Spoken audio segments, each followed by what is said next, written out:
welcome to the Sunday Wave on Safira FM. On this day, the 17th of September, but in 1869, Christian Louis Langer was born. He was one of the founders of the League of Nations.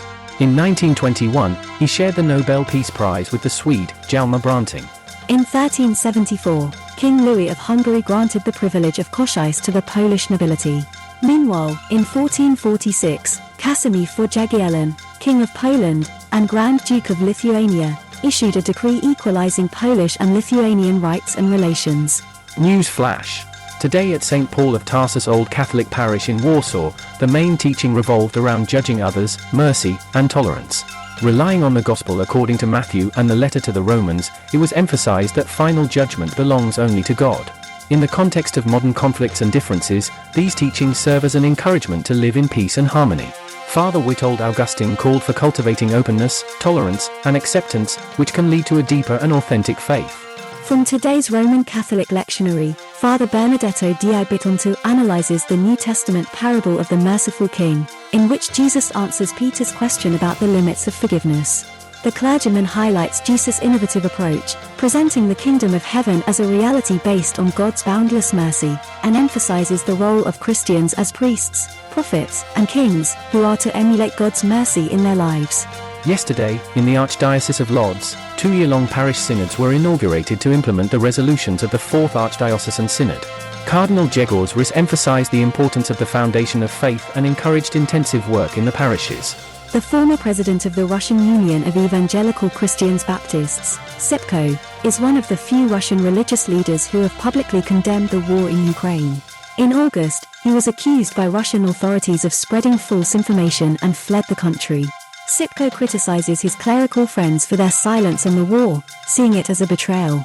Or helps us be more empathetic and generous, connecting us to a higher power and changing our perspective. This aligns with Jesus' teaching about love for God and neighbor. From the 15th to the 25th of September, during the Jewish New Year called the 10 Days of Awe, it is time for reflection and change. The challenge is to seek moments filled with or through experiences such as kindness, collective energy, nature, or music. It's about sharpening focus and building inner harmony. Pope Francis encouraged Italian carabinieri to persevere in their fight against the mafia and to build rule of law in Italy.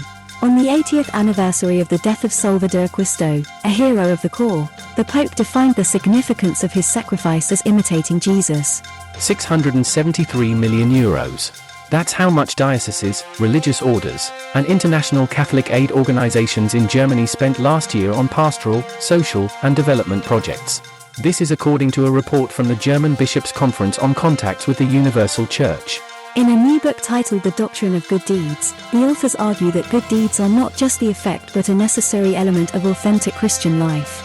According to the authors, this view is consistent with the teachings of the Reformers and opposes the spreading concept of so-called cheap grace, where God's grace is understood as a gift without obligations. The book stresses that true faith requires translation into concrete actions, especially in the face of the moral devaluation of Christian credibility. Trends in personalization and concern for human health are gaining importance. Artificial intelligence allows companies to tailor offers to individual needs, also in the areas of health and nutrition. Companies offer personalized diets based on microbiome research and genetic analysis. Smart toilets, which analyze stool samples, may soon influence our daily shopping habits. Personalization also extends to the home gym market, tailoring workouts to the user's physiological data. That was the news service of Safira Radio. We wish you a pleasant Sunday. May God bless us all.